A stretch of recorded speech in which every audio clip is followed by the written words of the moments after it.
Hello, welcome to HornThrowers. Today we're going to be reviewing the new album by the metal titans, Judas Priest.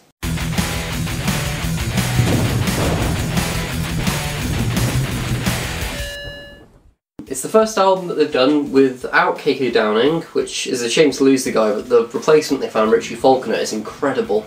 I mean, it's kind of scary because he even looks a bit like a young KK Downing. He's clearly brought new life to Judas Priest. I mean, they were actually calling it quits after the tour that he played on, but he brought that much new energy to it. They've decided to record a new album, they're touring again, and it's brilliant to see that, you know, they're not calling it quits, because as my tits will reveal, I'm a Judas Priest fan. It still very much sounds like Priest, but it's obviously a new approach. It's a much heavier album than I've heard them do in the past. Maybe not just tone-wise, like the amp tones that they use on it are a lot more distorted and heavier. I personally feel that it's the best album that they've done since Rob Halford rejoined the band in 2005, I believe it was. Don't quote me on that, but it's much better than Angel of Retribution, and which was a good album, but a whole ton better than Nostradamus, which is just over-bloated and preposterous, really. I feel that Redeemer of Souls is a kind of a brilliant statement of just who Judas Priest are, what they want to do. Any new fans coming to the band, I mean, they can get excited about this new album.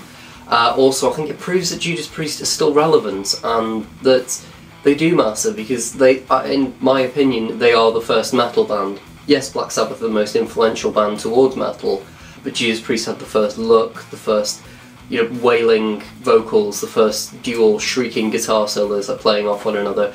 It was really the first metal band, and to see them still putting out music of this quality, it's really good for fans that, you know, to see that his favourite band are still, as I said, relevant. The album opens with a really good start, with the bombastic and really catchy song Dragonaut, which again, it highlights the heavier amp tones that I was talking about before, and it's just a really good way to kick off the album. Dragonaut leads directly into the title track of this album, Redeemer of Souls, which is a mid-paced metal riff, but with this relentless pace to it. I mean, not fast, but it just keeps going. Yeah, the main thing that this song highlights is the fact that Halford's vocals have not deteriorated in any way whatsoever. His voice is so powerful still, and some of the notes that he hits in this song, I mean, although not that high, he does later in the album prove he can still make that high piercing wails. Redeemer of Souls, the track, is very reminiscent, lyrically at least, I find, of The Sentinel off the Defense of the Faith album from the mid-80s. The next track that caught my attention from this album, I'm not going to be doing track by track, but I'm going to at least be highlighting the ones that I really enjoyed off this album, which is quite a few.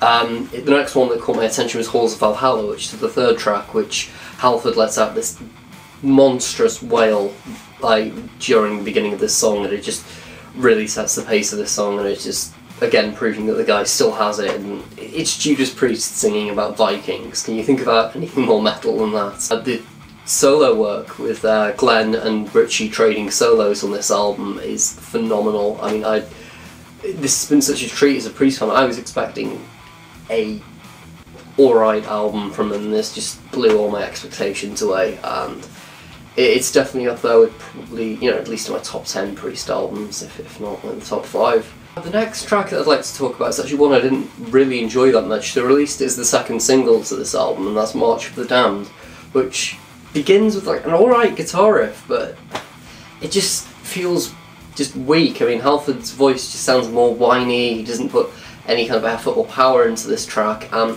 it actually made me have concerns and worries just before the album was released, because it was that disappointing.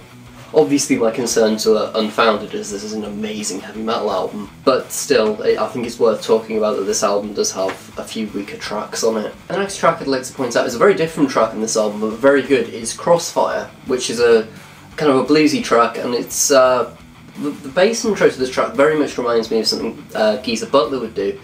It's very reminiscent of kind of the less war, but, you know, it's reminiscent to me of the intro to NIB. As I said, it's very bluesy, and it's got like, it's a very, very strange way to describe it. I feel it has this kind of bluesy swagger to it. It's kind of reminiscent of how Judas Priest began, like the kind of blues rock that they were playing in the late 60s, early 70s.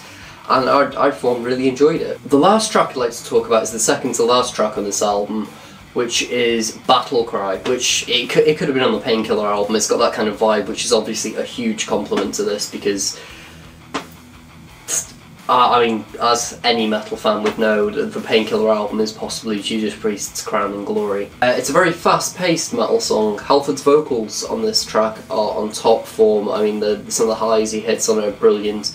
There's definitely the power that was, I mean, it's there, but it's lacking on tracks like March to the Dam, but on some tracks he really brings it, and this is one of them.